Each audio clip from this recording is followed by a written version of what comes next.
acho que nem precisaria de microfone, mas vamos usar, né, para facilitar. Meu nome é Frederico Abdelrachid, estou como presidente da Fundação Libanesa de Minas Gerais há pouco mais de 90 dias. Antes de iniciar, eu gostaria de convidar para compor a mesa o Dr. Antônio Claré, ex-presidente da Comissão de Defesa de Direitos do Autista, da OAB-MG, Dr. Washington, atual presidente da comissão da OAB-MG, doutora Vivian e doutora Joana, que são as nossas palestrantes e também membros da Comissão de Defesa dos Direitos do Autista.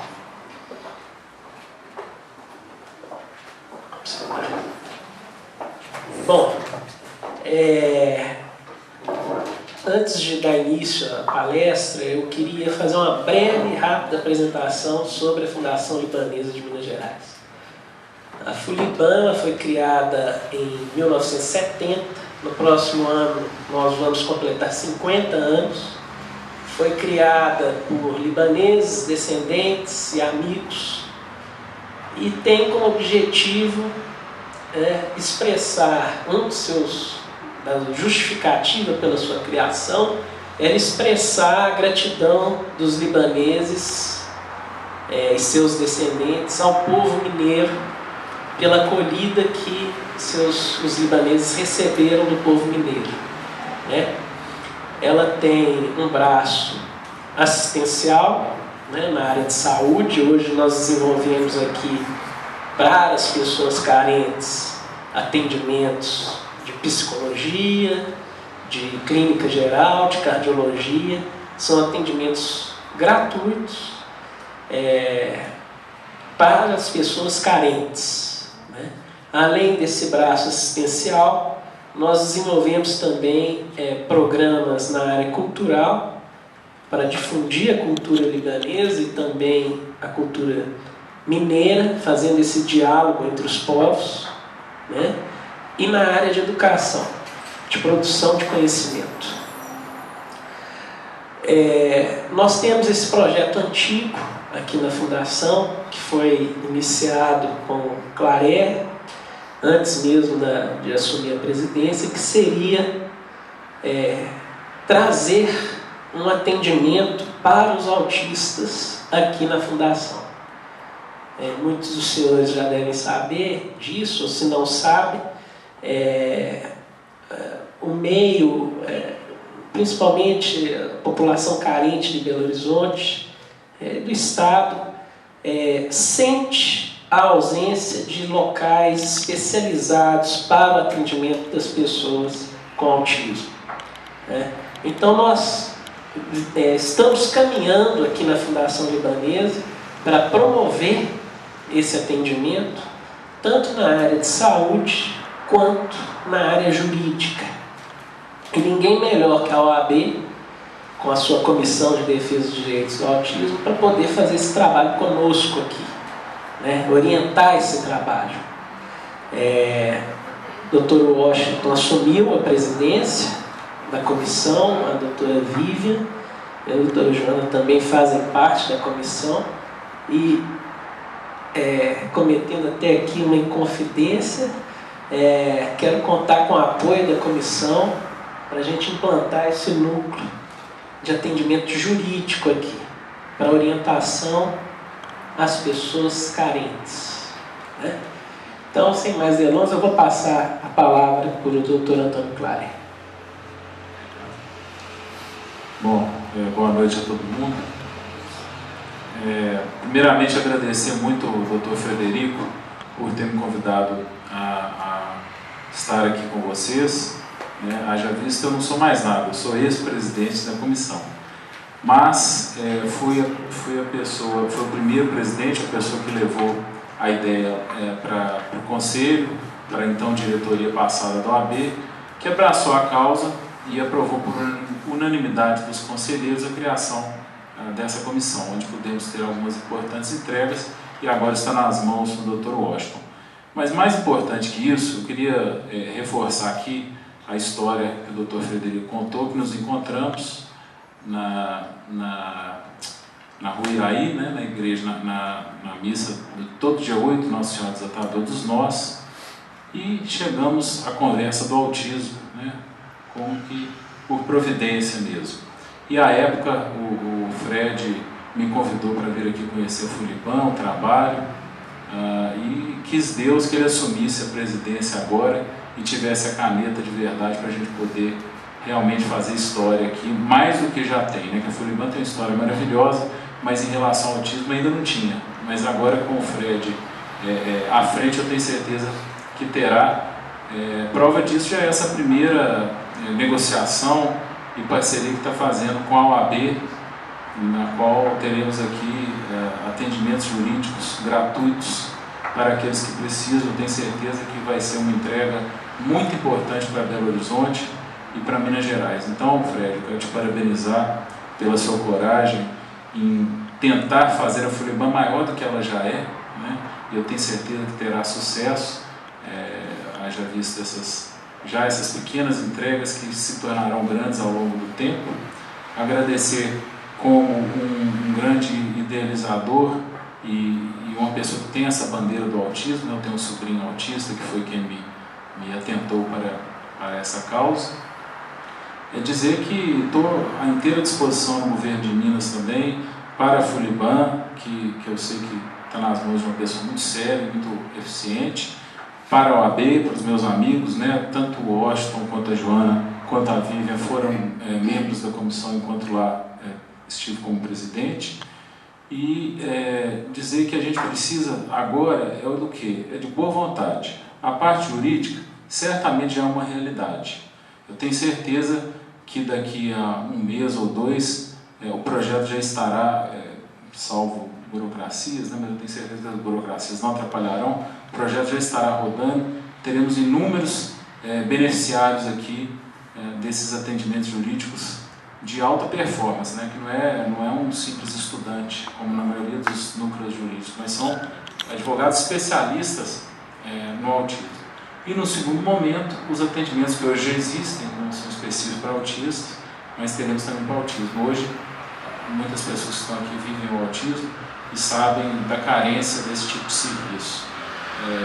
Eu criei há uns 2 anos um perfil específico para dicas, né, de jurídicas de autismo, e é impressionante como é que as pessoas buscam essas informações e não tem porque não tem dinheiro, a gente está falando de gente hipossuficiente, e não tem porque não chegam a quem tem o conhecimento desse direito do autista muito específico.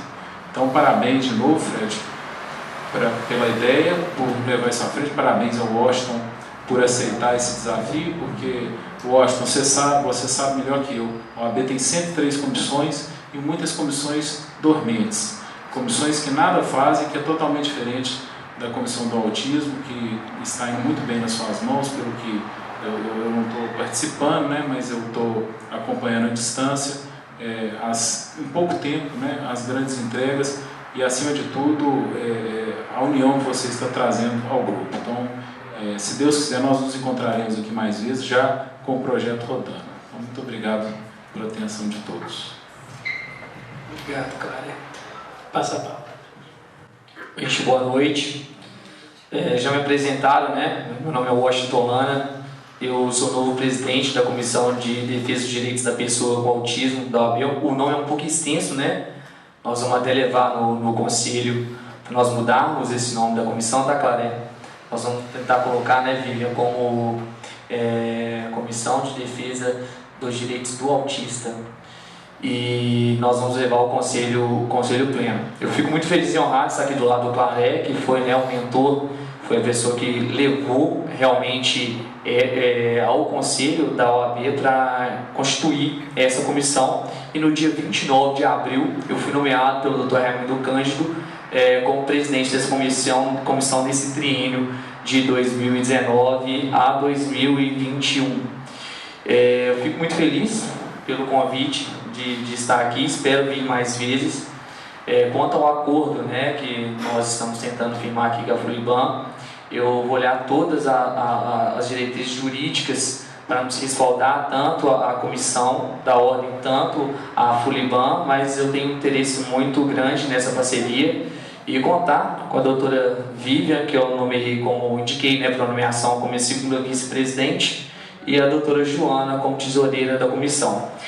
Só, pessoal, que sem vocês, essa comissão dentro da OAB não é nada. Me corrija aqui, padre, se eu estiver errado, né? Porque nós temos que levar o tema a debate, igual o Claré falou, são 103 comissões dentro da Ordem dos Advogados. Se nós não tivermos notoriedade dessa comissão, para que ela serve?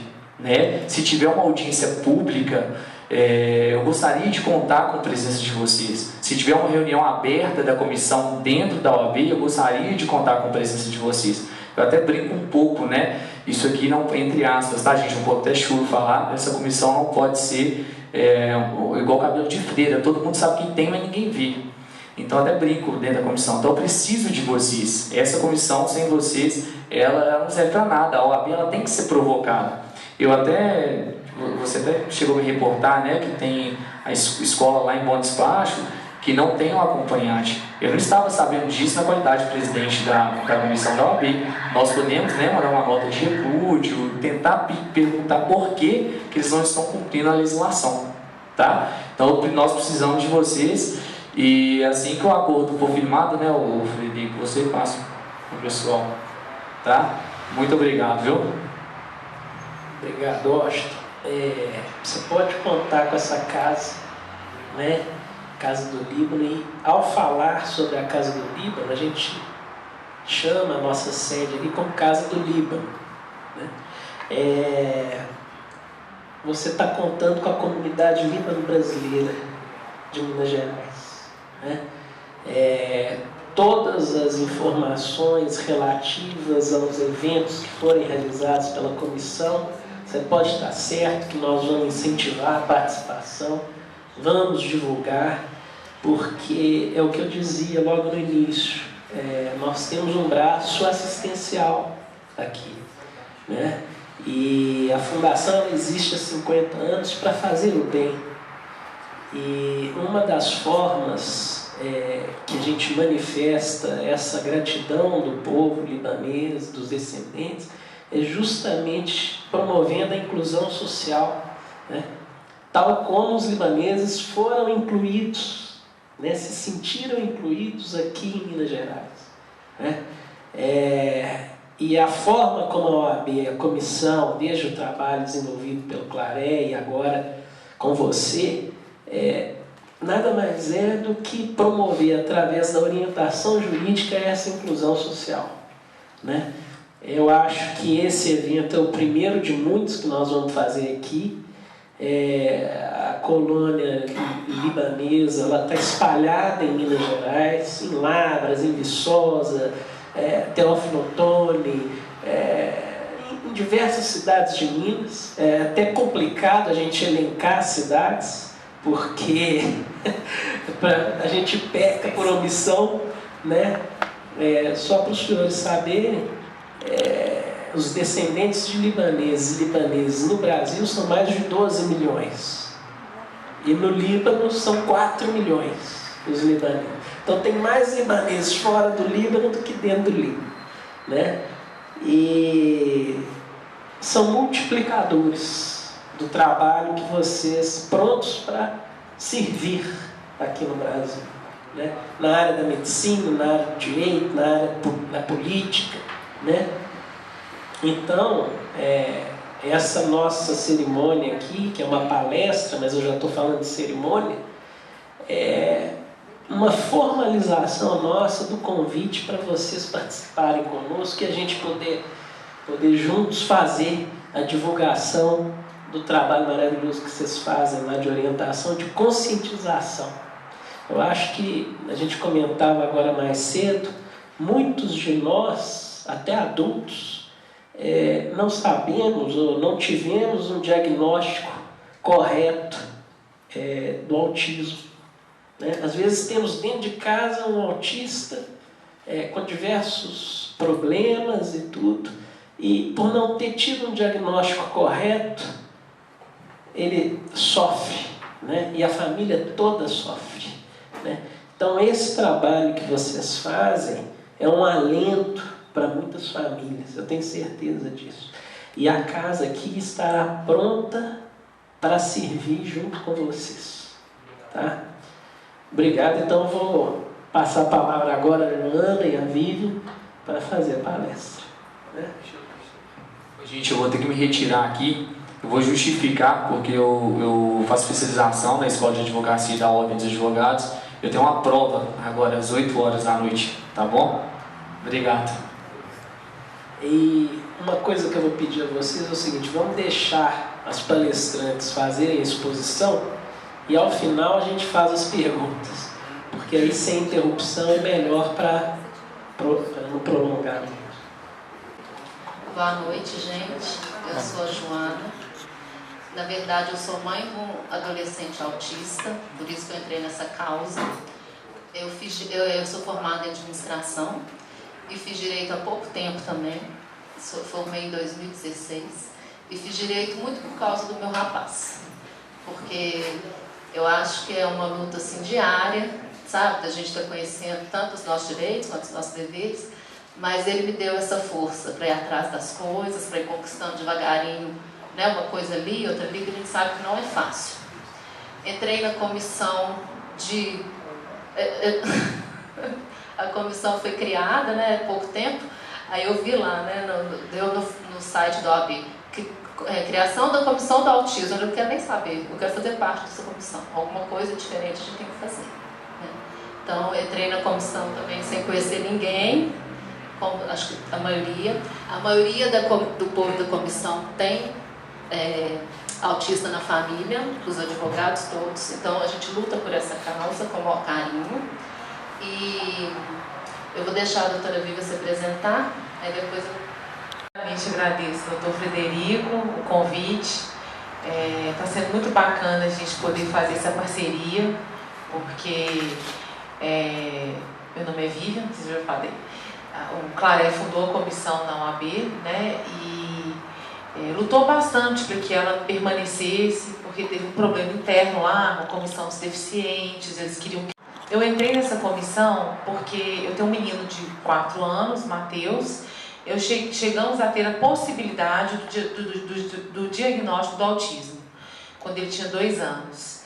Mas aí depois, ao longo do tempo, com as terapias, fevereiro desse ano, a gente teve a notícia de que realmente ele não estava no espectro. Mas eu vivi como se fosse, né? Se a gente que é mãe, a gente não abraça a causa, a gente não consegue amenizar os desafios diários que a gente vive. E numa das minhas angústias com a seletividade alimentar que ele possuía, que era muito coincidente com os autistas, eu entrei no YouTube e eu descobri a comissão. Eu vi uma entrevista do Claré e aí realmente ele falando que estava precisando de membros voluntários e eu fiz o contato por e-mail e entrei. Desde então a gente aprende, né, o autismo com os desafios diários, porque ninguém ensina pra gente, é uma questão ainda que está muito longe, né, da gente conhecer. E apesar de ter feito direito, ser advogada, eu nunca aprendi nenhuma legislação que a gente vai falar aqui. É tudo aprendido com as nossas vivências e buscando mesmo conhecimento, porque nas faculdades não se ensina. Então hoje o nosso papel aqui é divulgar os direitos, a legislação e esse olhar empático de mães, de tentar transformar a sociedade, porque não é só a gente também ter uma legislação e querer que ela seja cumprida a ferro e fogo, porque entre a legislação e uma escola, um tratamento de saúde e qualquer órgão público, você tem uma criança. Então não adianta você querer colocar as coisas a ferro e fogo para serem resolvidas. Então eu sou muito partidária assim, da mediação. Sempre existe um meio termo. Existe a lei, mas eu acho que o bom senso também fala bem alto nesses momentos, né? Porque é um trabalho bem diário, de formiguinho, como diz a Joana, mas de muita paciência. E eu acho que, assim, eu falo que as mães que estão aqui, considero elas melhores, porque elas estão prontas para esse desafio, que não é fácil. Às vezes a gente fica assim, né? Ah, mas por que comigo? Conta é mais fácil? Não, mas é porque vocês estão prontas para viver esse desafio e contribuir com um mundo melhor. Vou passar a palavra a Joana. Obrigada, gente.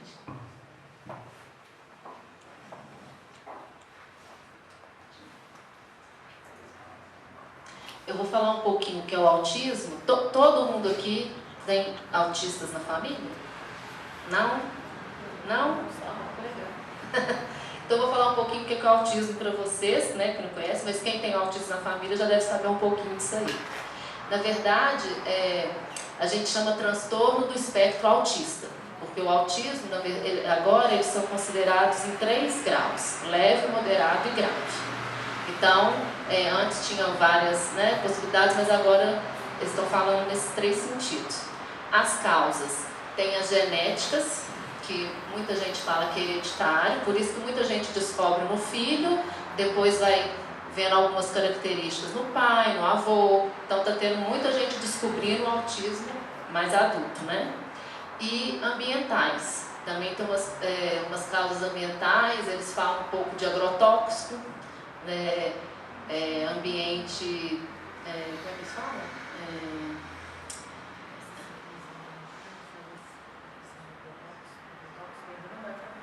Não é comprovado, mas os Estados Unidos é associado com ambiental. Eles falam que algumas vitaminas que faltam na gravidez, mas também não tem nada, tudo muito comprovado. Vacina, não existe isso é mito, né? A vacina não causa autismo, igual muita gente fala. Então, isso aí é mito, assim, comprovado, tá? O problema do autista é a comunicação, socialização e comportamentos estereotipados, aqueles comportamentos repetitivos que eles usam até para se autorregular, né, ou balançar da mão, ou a criança rodando. Isso é que tem muito estímulo, aí eles fazem aquilo para se autorregular no ambiente. E o diagnóstico, antigamente eles falam que eles faziam muito antes dos 3 anos de idade, mas as pessoas especializadas, os neuropediatras, já tem gente dando diagnóstico com 6 meses de idade. E quanto mais precoce, né, igual o caso da Vivian, tem uma possibilidade, ainda mais criança, assim, né, neném, ainda mais os leves, que são mais difíceis, porque meu filho é leve, meu filho falou na idade, então, assim, os leves são mais difíceis de diagnóstico. Aí, quanto mais ter a terapia, né, que entra com a terapia, com os profissionais, é melhor para o caso do autismo.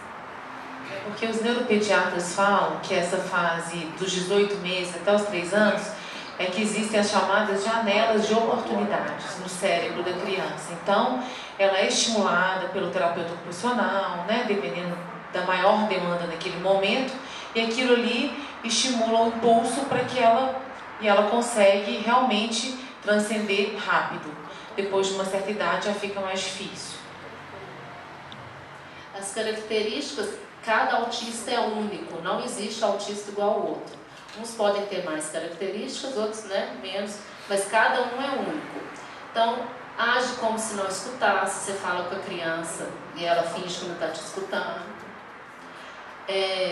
Pouco ausente contato visual, isso a gente vê até pequenininho na parte de amamentação, quando você está amamentando, né, a criança que, né, ela não tem esse olhar com a mãe, ela não troca isso. Fala com dificuldade ou não fala, tem criança que não fala, ou então tem ecolalia. O meu menino tinha isso, ele via os desenhos e depois ele ficava repetindo, repetia, falava, o que você está falando? O desenho e tal, e nem era no momento não, podia ser horas depois ele ficava falando sobre, aí ecolalia, movimentos repetitivos ou estereotipados, expressão por meio de gestos. Tem alguns que não sabem ler as expressões, isso eles são treinados. Por exemplo, você está conversando com a pessoa, você faz uma cara assim, né? Essa pessoa não percebe que você está gostando da conversa, ela não tem esse feeling, sabe? Ela é tudo no concreto, você tem que falar com ela. Olha, muda o assunto, troca de conversa, mas isso é treinável. Isso aí você consegue treinar a partir de psicólogo e terapia. apego a alguns objetos, né? O menino que pega o carrinho, fica rodando a roda um tempão, fica lá olhando para a roda rodando, senta e fica brincando, põe em fileirinha de carrinho, não brinca com brinquedo, ele vai organizar outras coisas ali, né, do ambiente, e prefere ficar sozinho, literalmente, não tem aquela... O meu menino, por exemplo, ele estava brincando, o menino pegava uma coisa da mão dele, é como se não tivesse nem ele, virava para o outro lado e ia brincar com outra coisa, sabe, assim, não tinha essa troca de ambiente.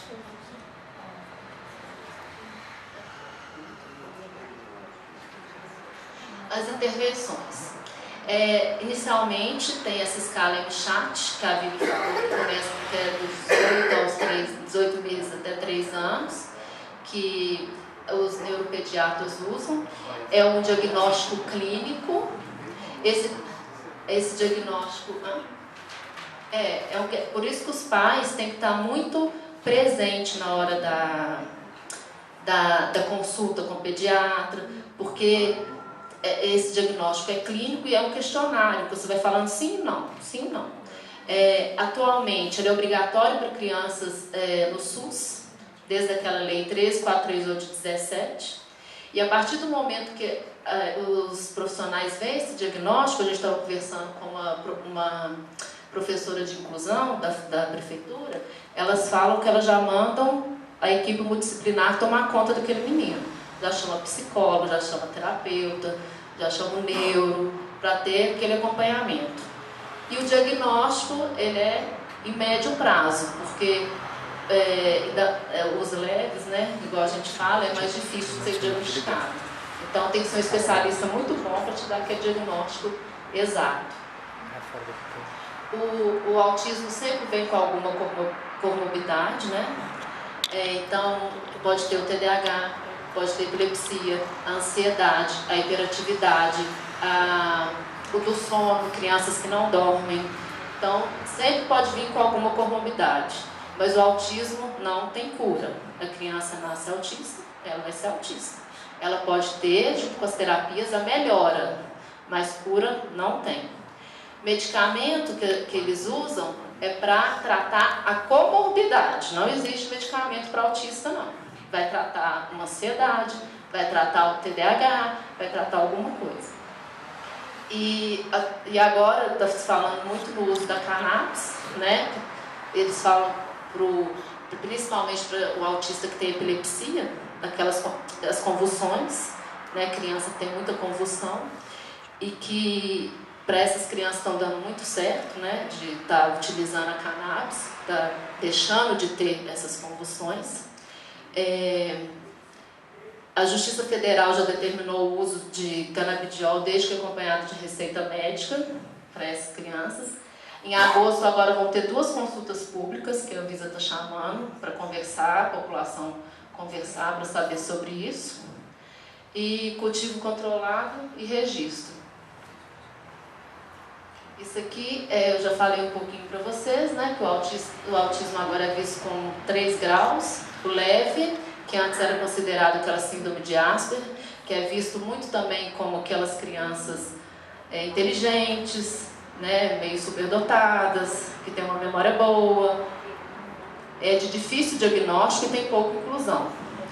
Aí tem o grau moderado, né, que o diagnóstico é um pouco mais rápido, necessita diversa adaptação, do desenvolvimento satisfatório e tem algum comprometimento no desenvolvimento.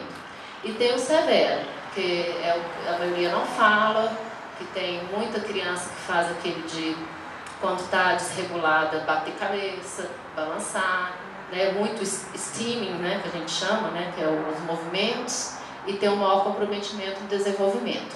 Mas atualmente, eu acho, a gente acha, né, que não existe grau de autismo. Isso é achismo de uma mãe, viu, gente? E de uma pessoa, e pessoas que têm autistas que falam com a gente. Na nossa comissão, a vice-presidente é autista. Ela é procuradora da Assembleia aqui. Então ela está dando muita dica pra gente. E a gente acha que não existe mais ou menos autista. A gente acha o autista que precisa mais de apoio e o que precisa de menos apoio. Isso aqui ela nos ensinou, a gente não sabia. sob o olhar do autista. Eles preferem ser chamados de autistas e não de pessoas autistas. A cor azul, que todo mundo acha que representa, né, os autistas, por que o azul? Por causa que a maioria do diagnóstico era masculino, né? Eles falaram 4:1, mas agora com o diagnóstico está parecendo muita menina, então a proporção está bem próxima atualmente. Então eles não gostam mais desse negócio de cor azul, não. O quebra-cabeça que a maioria das pessoas usam, né, para falar do autismo, eles acham que não os representam, porque o quebra-cabeça eles falam que não são nenhum enigma para ser decifrado. E a representação que eles gostam é esse infinito colorido por causa do espectro, né? O espectro é muito amplo, então ali tem vários, cada um é um, não tem um igual ao outro. Não existe uma pessoa mais ou menos autista, ela nasce autista. E na realidade, os graus de autismo significa menor ou maior necessidade de apoio. Aí os símbolos, né, que a gente conhece, né, o lacinho que tem até em fila preferencial, o quebra-cabeça, mas na verdade eles estão querendo utilizar esse símbolo. A gente vai tentar levar, ou fazer uma lei, se Deus quiser, para esse símbolo ser reconhecido, né? Vamos ver se a gente consegue.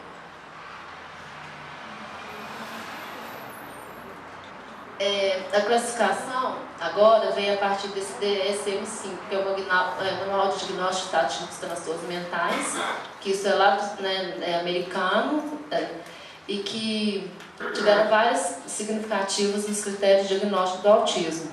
Porque antes a síndrome de Asperger, síndrome de Rett, eles eram separados. Agora eles colocaram tudo nesse lugar só, que é o transtorno do espectro autista. Flexibilizando e ampliando a identificação de sintomas e a observação e desenvolvimento do comportamento social e comunicativo da criança. Por isso que entrou tudo nesse DSM-5. Bom, agora nós vamos entrar na parte jurídica.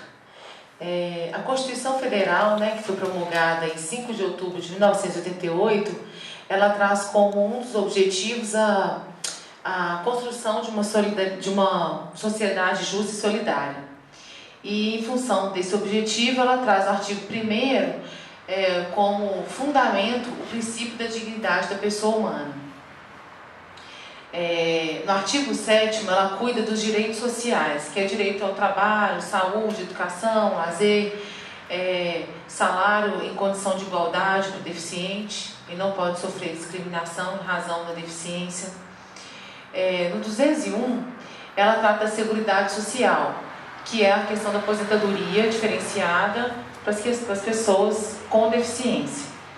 E no artigo 203, ela cuida da assistência social, que é quando ela concede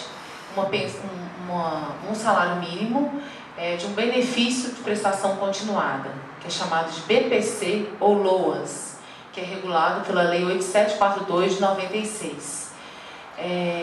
A gente está falando de uma forma geral, depois a gente vai falar bem específico. Esse benefício ele é bem utilizado, né, porque eles provam a impossibilidade realmente de sobrevivência sem prejuízo do próprio sustento. E com a reforma da Previdência, ele não, a princípio, né, na primeira votação, ele não vai ser alterado. Mas antes disso, vou falar dos requisitos previstos na Constituição, na Lei 8742 de 96, para o benefício de prestação continuada, que é que a renda familiar por pessoa seja menor que 1/4 do salário mínimo. E que se comprove, né, a incapacidade ou a deficiência de caráter temporário ou permanente. E essa deficiência vai ser aprovada ou não pela perícia do INSS. Contudo, esse 1/4 desse salário mínimo, ele já está sendo flexibilizado. Então, já existem estados no Brasil, por exemplo, no estado da Bahia. Fiz uma palestra lá e o próprio servidor do INSS falou que quando ele vai fazer a análise do BPC, ele já não olha esse 1/4 do salário mínimo. Ele vai, visita a família e vê se dentro daquele ambiente eles têm condições de viver sem prejuízo do próprio sustento. Então, se a família ganha R$2.000, mas vivem 6 pessoas dentro da casa, não tem condição, né? Então, lá a análise é feita caso a caso. Aqui em Minas, pelo que a gente tem visto, é que quem ajuiza uma ação judicial consegue quebrar essa questão desse 1/4 salário mínimo. Porque o tratamento é muito caro, né, gente? Quem vai fazer o tratamento mesmo, todas as terapias, foi muito caro, não consegue marcar. Então agora eles estão flexibilizando essa parte de 1/4 salário mínimo, mas só judicialmente. Como eu já tinha dito, né, a reforma da Previdência, então, não vai, também já passou a primeira votação, ainda está em votação ainda, né? Então, estamos num processo, a gente não sabe qual vai ser o resultado, mas o BPC não foi alterado. O que está sendo questionado é essa pensão para deficientes, que a regra de hoje é que os deficientes, em qualquer grau, eles recebem a pensão 100%. O projeto da reforma, ele quer dar somente a pensão 100% para os deficientes de grau grave, quer tirar dos leves e moderados. Então, está sendo bastante questionado isso, vamos ver como é que isso vai ficar. E, né, associado a isso também precisa ser comprovada essa incapacidade pelo INSS. Como o nosso objetivo é falar do autismo, né? A principal lei do autismo hoje é a Lei 12764 de 2012, que é a lei chamada de Berenice Piana, que ela institui a proteção dos direitos das pessoas no transtorno do espectro do autismo. A gente fala tanto de deficiente porque ela equipara o autista a uma pessoa com deficiência. Então, hoje, tudo que é direito de um deficiente é direito de um autista. E os autistas também não gostam de falar que eles possuem uma doença. Eles possuem um transtorno comportamental e não uma doença. Isso são autistas adultos que estão ajudando a gente a rever esses conceitos. Mas mesmo, eles falam, não, o autismo não é uma doença. O que é o autismo? É uma característica diferente de ver o mundo.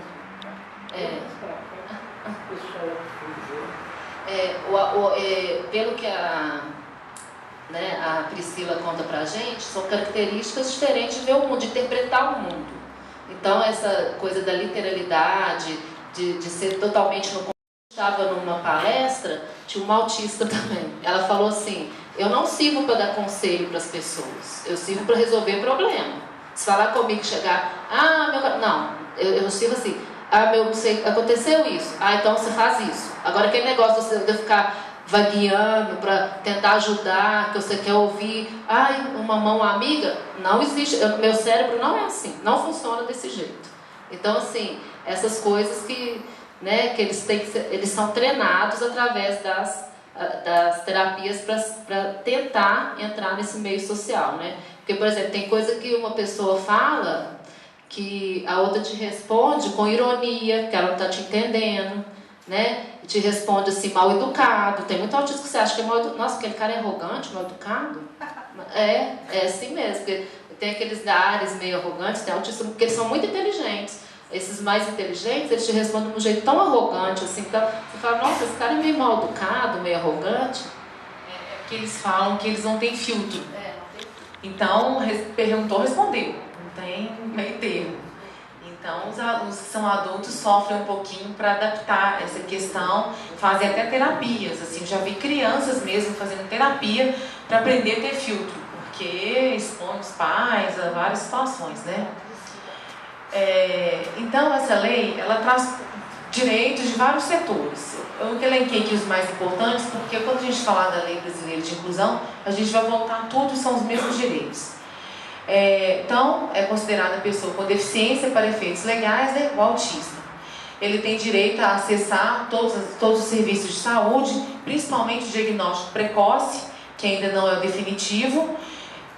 Hoje, o diagnóstico precoce ele realmente é unanimidade na neurociência, psicólogos, realmente quanto antes diagnosticar ou tiver essa possibilidade melhor para o tratamento, em função desse diagnóstico, o atendimento multiprofissional, a nutrição adequada, a terapia nutricional, acesso a medicamentos, que são, no caso das comorbidades, que são as doenças associadas ao autismo, né?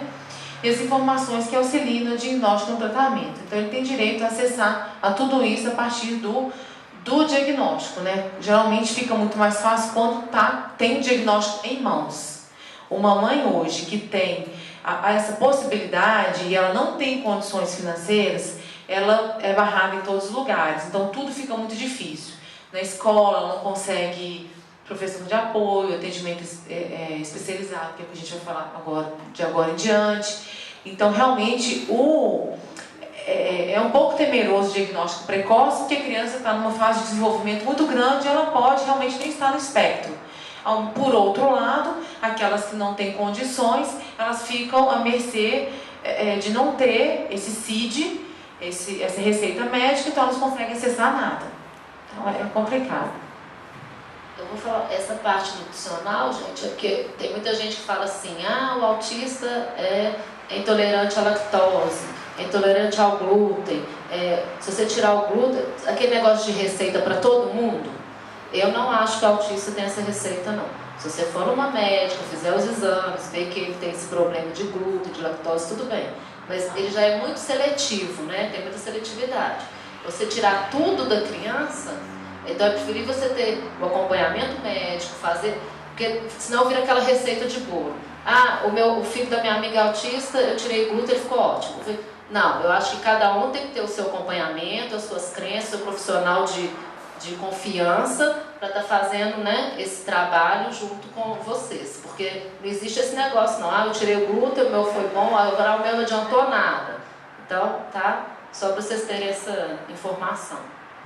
Tem até um cientista brasileiro chamado Alisson Modri, vou falar mais no final dele, que ele fala que não existe, primeiro que não existe cura para o autismo e que não existe essa questão de nutrição, que não tem nada a ver. Porque como a criança está sendo submetida a uma série de tratamentos, você não sabe se o que melhorou foi o psicólogo, você não sabe em que medida cada tratamento ajudou aquela criança no seu desenvolvimento.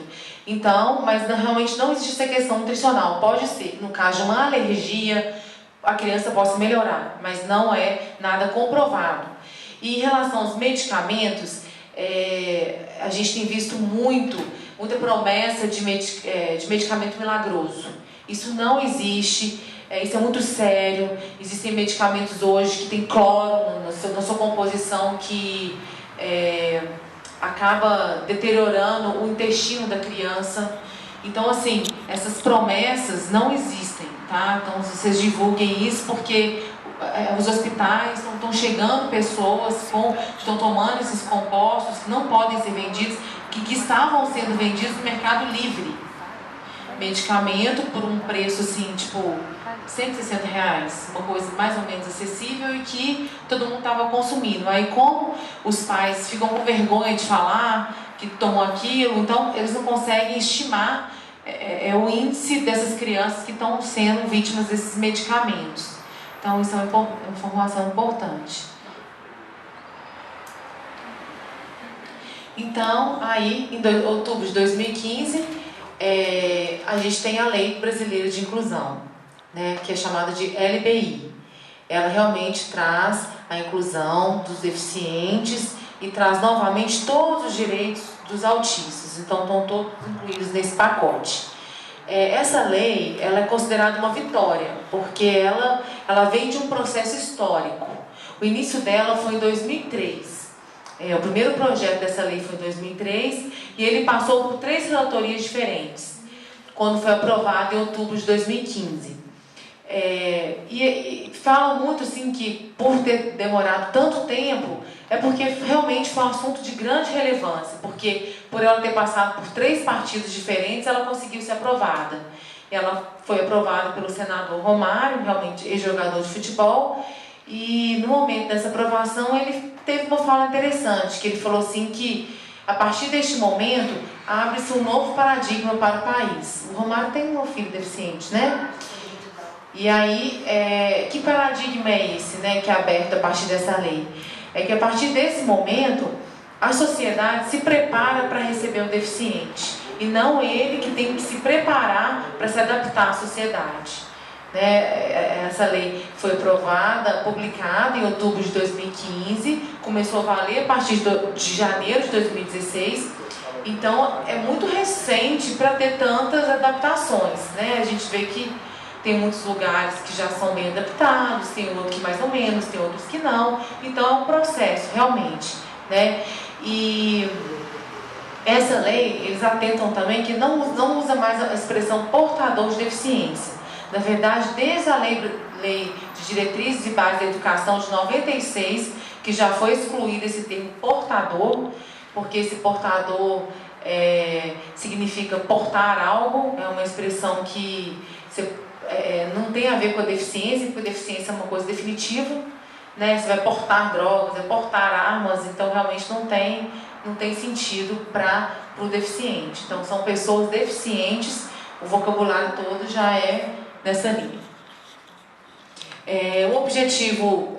antes disso, eu queria falar uma frase de um escritor americano que, inspirado em Spinoza, que é um filósofo, ele fala que não falta nada na pessoa com deficiência.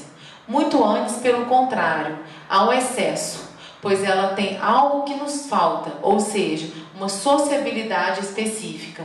Então ele fala que ela traz esse algo mais, que é a forma de se socializar de uma forma específica, e não que ela tá faltando, né, tá com defeito, com alguma coisa que não está funcionando bem. É um raciocínio, uma reflexão de inclusão, né, do olhar que essa lei trouxe, porque a sociedade ela veio passando por vários momentos de exclusão completa do deficiente. Depois ele teve a segregação, quando ele foi para aquelas escolas totalmente especializadas, que ele foi separado da sociedade. Depois vieram outras políticas de integração, e realmente a partir de 94, com as declarações da ONU, com esses tratados internacionais, uma declaração importantíssima é a Declaração de Salamanca, que ela realmente foi um marco importante no processo da inclusão. Então, os deficientes saíram da fase de integração, que ainda estava mais ou menos ali no meio, mas não estava sendo totalmente integrado, para realmente ser incluído com ressalvas, né? Porque a gente vai ver os desafios agora dessa lei. Então, o objetivo dessa lei realmente foi um conjunto, né, para assegurar os direitos das pessoas com deficientes, na igualdade das oportunidades, e garantindo a sua acessibilidade e autonomia, né? Ela define a deficiência como um indivíduo que tem um impedimento de longo prazo de natureza mental, física, intelectual ou sensorial.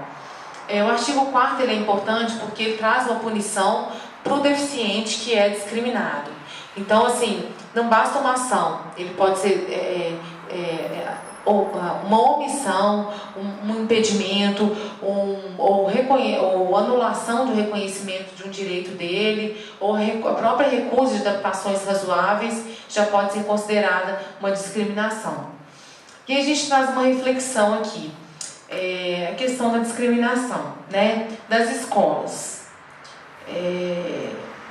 Tem muitas escolas que negam a matrícula, negam a adaptação de alguns dos autistas, né? Vamos falar dos autistas de uma forma geral. Mas é aquelas escolas que não acolhem os pais.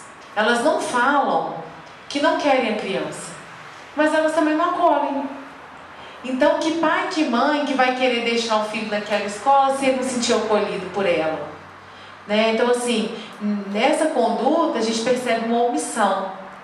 Ele não fala diretamente que não quer aquela criança, mas ele também não se mostra aberto nem receptivo a receber aquela criança com aquelas demandas. Eles falam que eles não estão totalmente adaptados para receber o seu filho, né? Então, aí eles falam que eles não estão negando o seu filho, mas que a escola não está totalmente adaptada para receber seu filho. E como escola é uma questão de confiança, né? A gente tem que ter confiança na escola. Como é que a gente faz para deixar o nosso filho ali? Vai ser aquele que vai ser, na hora que fecha a porta ali, vai ser posto de lado, a professora dando aula e ele andando pela escola? Como é que vai ser, né, essa realidade nossa? Então, o que a gente vê é o seguinte, na verdade, o nosso trabalho, a gente está tentando fazer um trabalho de mediação com as escolas, de diálogo. A gente tenta entrar na escola, ver como que está acontecendo, né, o ambiente da escola. E, por exemplo, porque tem criança que adapta com 30 minutos a mais numa prova, tem criança que tem adaptação de tem os 3 primeiros horários com a professora, depois do recreio, leva essa criança com o professor de apoio para a biblioteca e eles fazem uma atividade diferenciada que a criança está pegando, assim, está indo quase totalmente junto com a turma. Mas isso, gente, é um olhar diferenciado da escola. Eu acho que quando a gente lida com deficiência, a gente lida com o humano. Então, tem pessoas mais humanas que têm esse olhar para nossas crianças. Os professores, eu estou vendo muito professor buscando informação por si só, sabe? Não é a escola que está, ele que está vendo a criança daquele jeito, o que eu posso fazer para ajudá-lo? Então tem muitos professores também que estão nesse caminho. Então o que a gente fala é isso, para tentar primeiro uma mediação com a escola. Por exemplo, meu filho ama a escola dele. Ama, ele é apaixonado com a escola, porque ele já tem os amigos, o lado social, mas esse ano ele está no primeiro ano do ensino médio, ele tomou 8 recuperações, pensa na mãe do filho. Está enlouquecido, eu falei, meu filho vai tomar conta. Já estou achando que meu filho no final do ano vai tomar conta. Lá vou eu conversar com a coordenadora, pelo amor de Deus, o que você pode fazer para o meu filho? É o psicólogo, dá lá o laudo. Se fizer uma prova, porque ele faz 3 provas de 12 questões no mesmo dia. Isso para um autista, gente? E depois dos 6 horários, ele faz prova à tarde. Tem 6 horários e faz prova à tarde. Imagina a cabeça para fazer deficientes. Eles têm 200 deficientes com diagnóstico na rede. Então, todos estão sendo olhados com esse olhar individualizado. Nós ficamos encantadas com eles, com a parte de que eles estão cumprindo mesmo a lei. Porque elas falaram que elas têm também o jurídico do lado delas trabalhando. Então, elas trabalham em parceria com o jurídico. Então, eles estão cumprindo direitinho a lei, mas é caso a caso mesmo. E eles fazem também um projeto de prevenção ao bullying, que eles trabalham as virtudes, os valores das crianças. Então, tem o honestidade, tem... como é que é? Honestidade, amizade, são 11 virtudes, 12 virtudes. 12 virtudes. Vai ter um concurso. A 13ª virtude. Cada virtude tem um bonequinho representando essa virtude. As crianças, conseguem captar. Melhor isso, e ela falou que até a parte de disciplinar do comportamento das crianças mudou depois desse projeto. Então, eles estão fazendo a prevenção ao bullying através desses valores. Aqui a gente colocou mais uns caminhos, né? Medicação gratuita. Eu consegui a medicação do meu filho gratuitamente. Mas, gente, é o que eu falo, é um trabalho de formiguinha. Foi 1 ano e meio tentando. Você vai no judiciário, então, assim, você consegue, porque tem alguns medicamentos já na farmácia popular, mas eu acho que os do autismo, Ritalina, não tem na farmácia. Então, você tem que ajuizar a ação, para você conseguir. Aí você ajuiza contra o Estado, contra a Prefeitura, até contra a União, dependendo do valor do medicamento.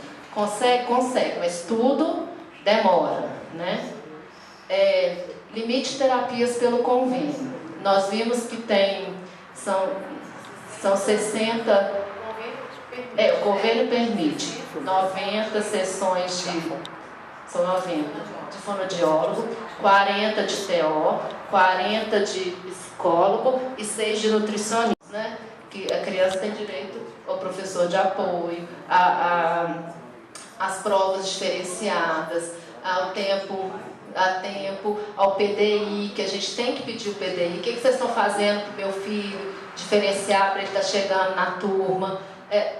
Na escola nós temos vários direitos que a gente tem que tentar trazer, né, para as crianças.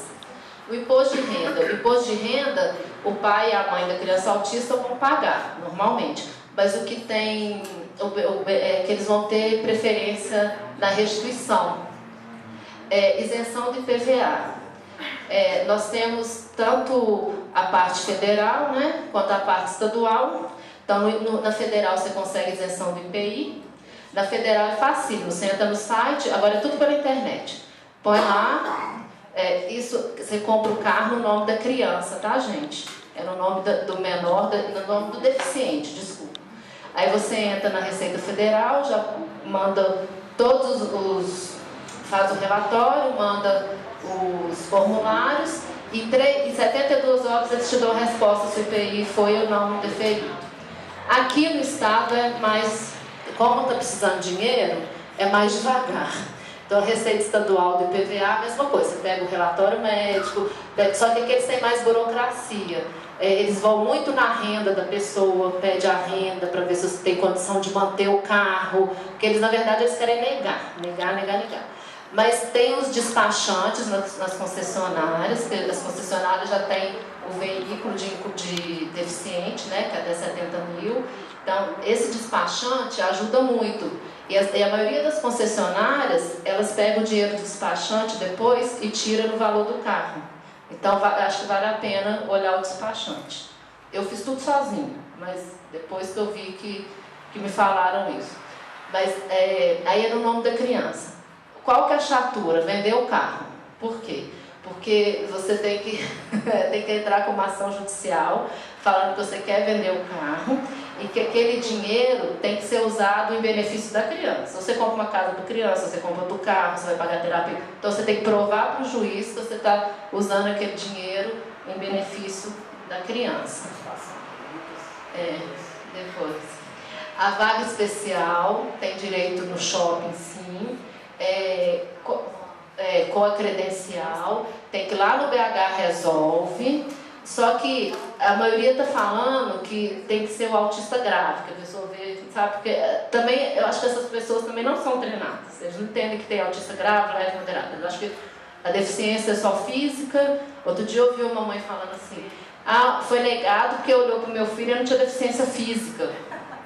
Aí o que tem que fazer? Entrar na justiça e pedir para a vaga especial. Eu desconto a passagem aérea, que eu falei, vocês entram.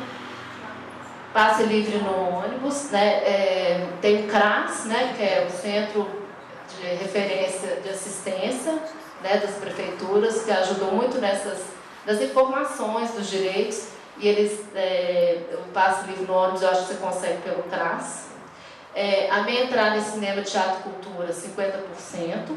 Mas tem alguns locais, principalmente shopping, aqueles brinquedos, que se você mostrar o laudo, eles deixam a criança brincar gratuitamente, depende de cada estabelecimento. A fila preferencial, sim, o autista tem direito, só que ele é preferencial de acordo com... Tem o idoso, o autista vai ficar ali na fila esperando, né? Pode desregular, pode ter crise, só se tiver uma pessoa, né, com esse olhar mais humano, te deixar passar na frente, mas tem direito à fila preferencial, sim. Esses sites, eles trazem os formulários para preencher, indica tudo certinho. Está bem fácil, bem didático, se alguém quiser fazer uso disso. Essa é uma advogada de São Paulo, tá, gente? Ela tem vocês seguem ela, que é muito legal. Chama Autismo Legal. Ela dá várias dicas de tudo que a gente tem de direito e tal. Outra coisa que eu queria falar com vocês, a gente está tentando a carteirinha do autista, igual o Goiás conseguiu, nós estamos tentando lá pelo OAB. Está difícil, porque o Calil vetou, né, na primeira vez, mas a gente está tentando. Por quê? Tem pessoas que falam que, principalmente os adultos, que não querem andar com carteirinha, mas isso é a escolha dele, ele vai andar ou não. Mas, por exemplo, eu tenho medo do meu filho estar na rua, um policial abordar ele. Como que faz? Você sabe? Eu não sei como que a reação, não sei o que ele vai fazer, não sei o que vai acontecer. Imagina, ele fica todo desregulado, o cara pergunta... Primeiro assim, você pergunta um negócio para ele, demora meia hora para te responder. Então você fala, Gabriel, ele fica lá pensando. Imagina fazer isso com um policial. Não sabe o que ele é, porque você olha para ele, você não vê autismo, né? Vou falar, mas você nem tem cara de autista. Né? Você é folgado, é isso mesmo, você é folgado. Não me responde, vamos, fala, né? Então, assim, a gente está tentando, está batalhando a carteirinha, mas vamos ver se a gente consegue, né? Na revista, uma revista chamada Autismo, É uma revista bem interessante, depois vocês podem entrar no site, tem Instagram dela, Revista Autismo, e ela traz reportagens atualizadas de neuropediatra, de pessoas que não são autistas, reportagens de autistas, e esse é um menino de 20 anos, palestrante e escritor. Ele tem um canal no YouTube, ele fala sobre o autismo dele, as dificuldades dele, e ele fala muito da importância da inclusão dos pais dele terem insistido com ele na escola. Então a fala dele é o seguinte: porque quando eu estava na escola, tinha muita dificuldade de interpretar textos e também de escrever algumas coisas. Mas meus pais foram me incentivando desde pequeno a tentar ler e entender, e também a escrever. Aliás, eles sempre me estimularam e acreditaram que deveria chegar aonde eu fosse capaz. Então eu achei tão interessante isso, chegar aonde eu fosse capaz, porque às vezes muita gente desacredita da criança porque ela traz uma limitação, né? E ele realmente escreve, faz palestras e é muito atuante e chegou onde ele fosse capaz. Então, realmente é um olhar inclusivo e diferenciado, né, da sociedade de hoje, né? Que não cabe mais essa questão do preconceito, né? Já está até desatualizada. Esses são só os dados gerais dos avanços, né, recentes. Alisson Modri, ele estudou ciência, ele é um brasileiro, cientista, ele fez ciências biológicas na Unicamp e depois ele foi para os Estados Unidos fazer um mestrado, doutorado. Hoje ele tem um laboratório na Califórnia, depois vocês colocam no YouTube para vocês verem o laboratório dele, a tecnologia é fantástica. Um laboratório que ele constrói, através de células-tronco, ele constrói mini-cérebros para fazer testes com esses mini-cérebros para identificar realmente em que genes estão o autismo. Né? A gente sabe que os genes do autismo são mais de 1000 genes e alguns só que realmente conseguiram ser identificados. Por quê? Porque é uma pesquisa, o autismo ele pode estar tanto num gene como numa cadeia poligênica. Então, além disso, são pesquisas muito caras. Então, é muito difícil de conseguir realmente continuar. Ele é pai de uma criança autista, ele escreveu um livro e ele fala, né, até hoje mesmo ouvindo um vídeo dele no YouTube, que os grandes, assim, as pessoas que vão contribuir mais para as descobertas do autismo, para desenvolver, são os pais de autistas. Porque são pessoas que realmente buscam, que correm atrás e que contribuem para que essas pesquisas aconteçam. Porque ele não acredita que o governo vai ajudar, realmente o governo barra, porque precisa de muito dinheiro. Então, realmente, quem vai implementar essas conquistas na ciência são os pais. Ele fala dessa ação conjunta internacional, ele participou de um congresso sobre autismo em Xangai, fala dos genes específicos, né? Esse gene 7D5, ele é apenas um dos 1000 genes implicados e é o gene responsável pela dificuldade da comunicação, na interação social, além dos distúrbios do sono, da ansiedade, dos comportamentos repetitivos. A pesquisa dele, a finalidade que ele tem como cientista é realmente trazer uma opção de tratamento aos pacientes. E hoje ele está bem focado também no autismo grave. Ele quer realmente trazer o conforto para os pais, uma forma de conseguir driblar isso. E parece que estão surgindo medicamentos, sim, que vão conseguir controlar um tipo ou outro. Né? Ainda é um processo. Né? A decisão de tratar ou não também depende de cada indivíduo. A gente conclui falando que o conhecimento é poder. Utilize parte do seu tempo para educar alguém sobre o autismo. Não necessitamos de defensores, necessitamos de educadores. Né? Obrigada.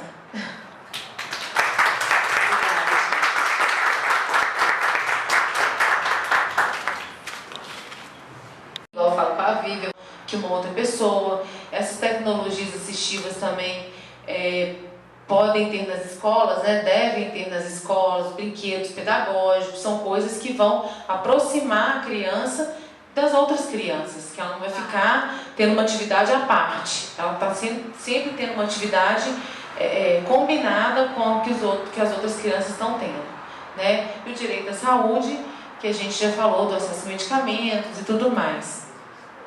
Aí a gente tem as matrizes do círculo de convivência, que é aquilo que eu já falei antes, né, da exclusão total, lá no século XVIII. Depois veio a segregação, que foi juntar as pessoas num cantinho ali, numa instituição, não deixar ali. Depois veio uma integração ali, né, parcial, trazendo no meio a maior parte das pessoas ficando em volta. E depois realmente a inclusão, que é trazendo todo o aparato profissional de apoio, no caso das escolas, sala de recursos, material adaptado, ensino em Libras. Essa lei é bem extensa e traz realmente todos os direitos. As crianças com autismo ou síndrome de Asperger, ela até tende a se relacionar, mas depois de constante fracasso, tende a associar a vida em grupo com algo pouco prazeroso. Por isso que eu falo que tem que ter... O mais importante no tratamento para mim é o psicólogo, ainda mais dos leves, sabe? Do grau leve. É o psicólogo. Quando eu tive o diagnóstico, a médica falou comigo, se você puder pagar, você paga um bom psicólogo, que tem essa... Né, o especialista em autismo, que tem esses. Então, assim, não é que eu queira mudar as características do meu menino, não é isso. Eu acho que é ele pronto. E ele é muito legal do jeito que ele me ensina muito, por sinal. Eu aprendo muito com ele todo dia. Mas o que eu quero é que chegue numa turma, ele não seja deixado de lado, ele seja treinado para estar ali naquele ambiente. E é isso que a psicóloga dele faz atualmente, treina as habilidades sociais com ele. Treina ele num banco, treina ele pegar um ônibus, treina ele fazer uma compra, treina ele... Porque, por exemplo, ele vai fazer a compra, ele dá o dinheiro e vira de costas. Não está nem aí, se tem troco, se não tem. Não está nem aí. Ele dá o dinheiro lá, vira de costas e vai embora. Fala, Gabriel, você pegou o troco? Tem troco. Aí ele faz até a conta de troco, né? O David já... Mas assim, porque acho que vive, né, a cabeça não para, né, que são os que têm um hiperfoco, né, que vai pensando em outras coisas.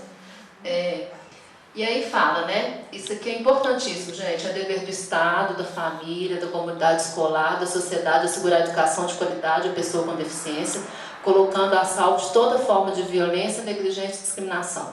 Por quê? Porque toda criança aprende.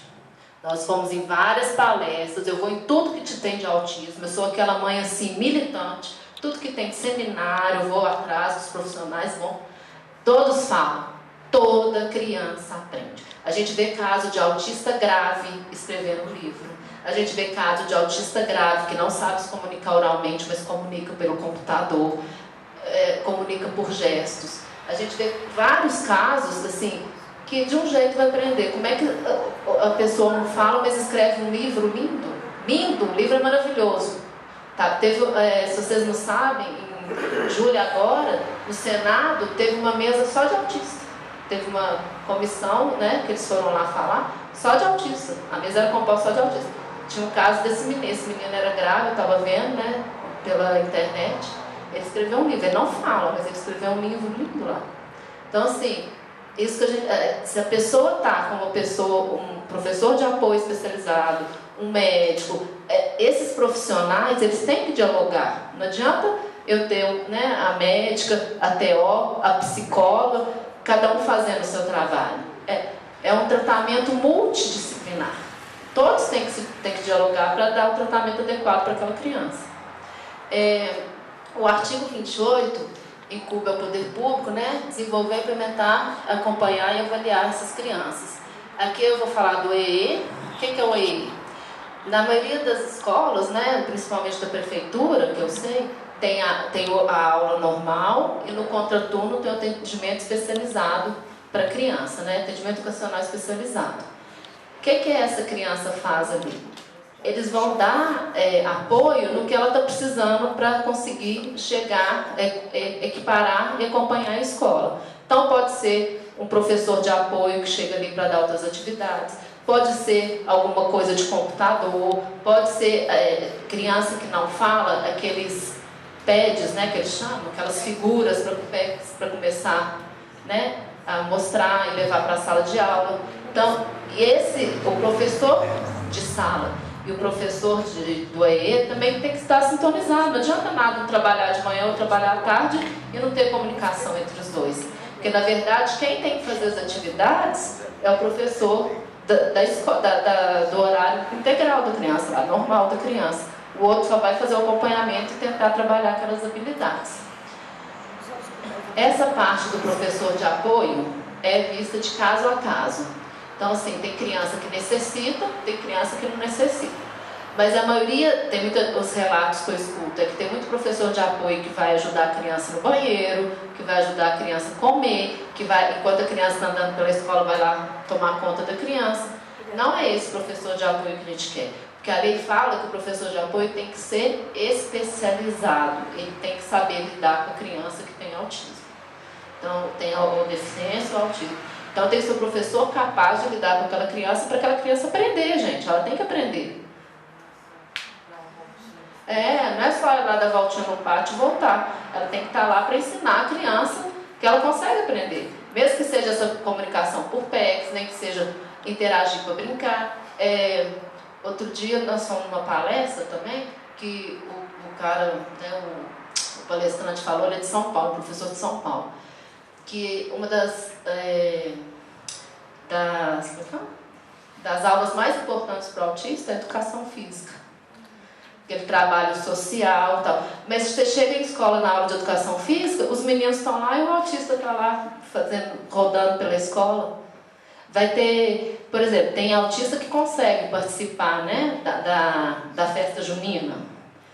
Né? Tem uns que conseguem, participar. Agora tem outros que não tem nem condição de participar por causa daquele tanto de estímulo.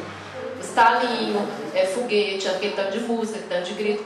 Então, esse aí eu acho que cabe pai e mãe prestar atenção e ver se seu filho tem, porque é um sofrimento para a criança, tem hora.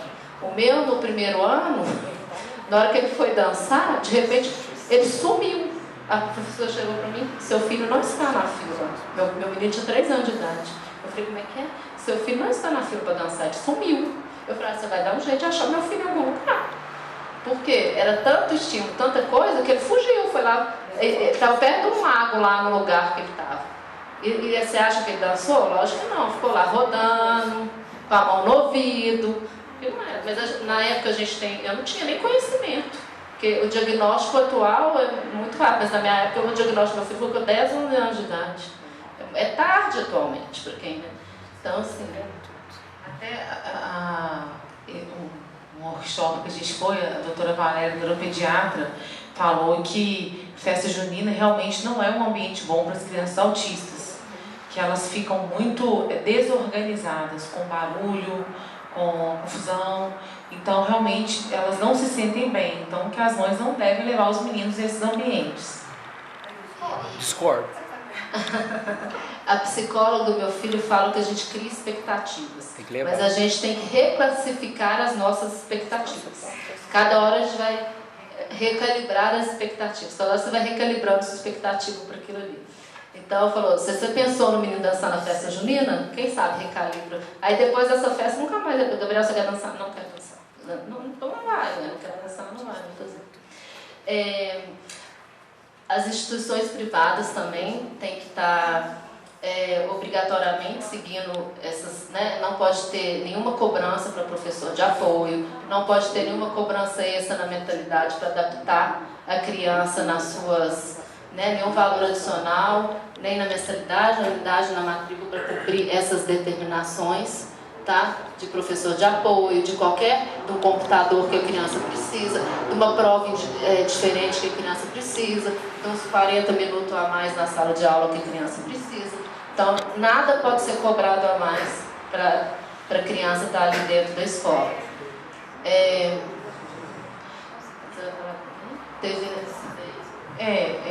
uma questão polêmica, né? Essa questão das instituições privadas cobrarem ou não.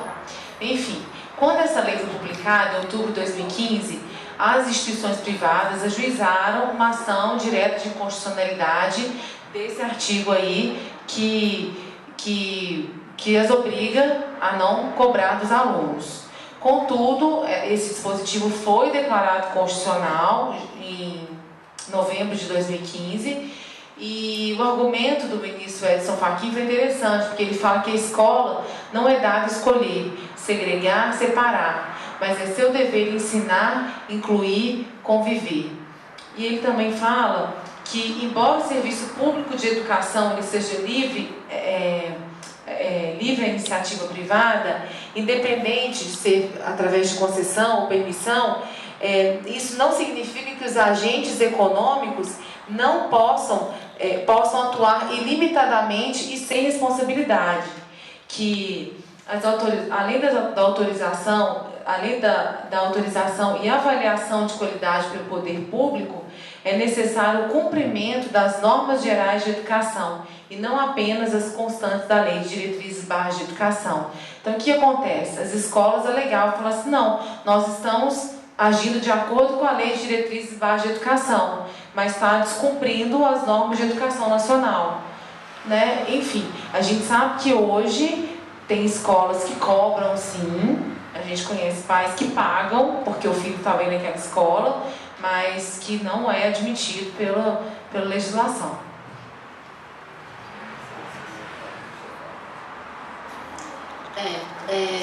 Direito, aqui nós vamos falar um pouquinho mais do que tem na lei, tá? Direito à moradia, reserva do mínimo de 3%, né, de unidade funcional para pessoa com deficiência. Direito ao trabalho. Esse aqui é uma das coisas mais... porque o autista, gente, ele é visto muito pequeno, tal. Quando chega a adolescência, adulto, é difícil você inserir na sociedade, principalmente, eu escuto muito caso de adultos autistas nessa área de tentar entrar no mercado de trabalho. Por quê? Porque eles não sabem como se portar para uma entrevista, eles têm que ser treinados, eles não sabem como conversar mesmo, né? A pessoa te pergunta, essa autista nesse workshop que a gente foi, ela falou, se eu chegasse numa proposta de emprego e falasse assim, por que você está escolhendo essa empresa? Ela falou, porque eu tenho que trabalhar e ganhar dinheiro, sustentar meu filho. Por que você... Eu não sei por que a empresa é sustentável, eu não sei falar isso não. Por que eu tenho que trabalhar? Porque eu tenho que trabalhar e sustentar meu filho, eu tenho que ganhar dinheiro, por isso que eu tenho que estar aqui. Então, assim, são a gente acha que umas coisas bobas, mas que na hora, né, da entrevista, eles totalmente são excluídos, né? A gente vai falar de novo, né, do direito à assistência social, que é assegurado a pessoa com deficiência, que não possua meios para prover sua subsistência, né, que é o salário mínimo, que é o LOAS, né, e o BPC. Aqui são todos os capítulos da lei. Então, tem o direito à previdência social, a cultura, esporte, turismo, lazer, não pode ser discriminado. Vai fazer um esporte, aí, né, tá lá jogando um basquete, mas a parte motora é péssima, chega lá e o professor começa a berrar, gritar, você perde. Gente, isso não pode, isso é uma coisa assim, absurda. Ou mostra para o professor o laudo, então, não sei, acho que tudo é conversado, mas não pode ser discriminação da ANAC recente. Tudo tem que ser comprovado, né, gente? Não tem que ter laudo, tudo tem que ser comprovado. Tem direito a acesso à informação e comunicação, essa tecnologia assistiva, tudo, uma cadeira de roda é tecnologia assistiva. Se a pessoa está ali para ter a igualdade, tanto o computador, tanto como o professor de apoio, isso tudo faz parte da tecnologia assistiva. Que o deficiente, é o que a gente fala, o deficiente tem que chegar no lugar e se sentir confortável, tem que ser equiparado a qualquer outra pessoa, adaptar o ambiente que tem que se adaptar ao deficiente.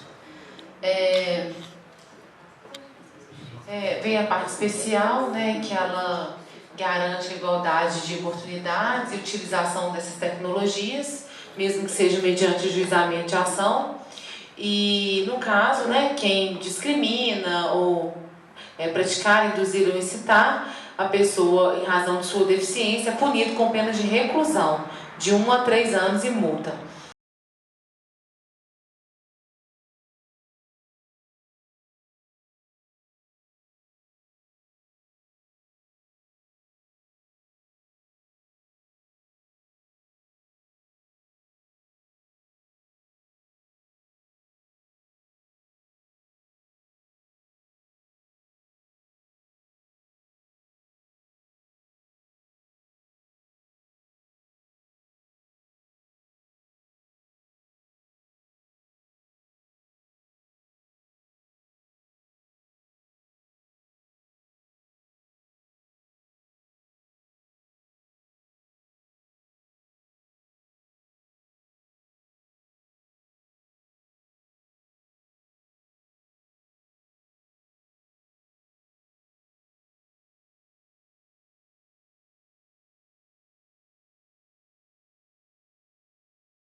nosso projeto é, a partir desse segundo semestre,